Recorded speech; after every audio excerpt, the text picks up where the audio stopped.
ایک شخص حکیم بو علی سینا کے پاس گیا اور پوچھا، میں بہت گنہگار ہوں، بہت کوشش کرتا ہوں، لیکن پھر بھی گناہ نہیں چھوٹتے مجھ سے، میرے حالات بھی کچھ اچھے نہیں ہیں، میں اللہ تعالیٰ کا شکر ادا کرنا چاہتا ہوں، کیسے ادا کروں؟ حکیم بو علی سینا نے کہا، مجھے ہی دیکھ لو، میں گنہگار ہونے کے باوجود اللہ تعالیٰ کی نعمتیں مجھ پر برس رہی ہیں، سمجھ نہیں آتا کہ میں کس بات پر اللہ تعالیٰ کا شکر ادا کروں، نعمتوں کی کثرت پر یا گناہوں کے درگزر کرنے پر۔ ہم اللہ تعالیٰ سے اس کی محبت کی کتنی آزمائش روز مانگتے ہیں، تو رحیم ہے،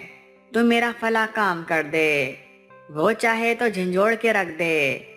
پر شان ہے اس کی، وہ عطا پہ عطا کیے جاتا ہے۔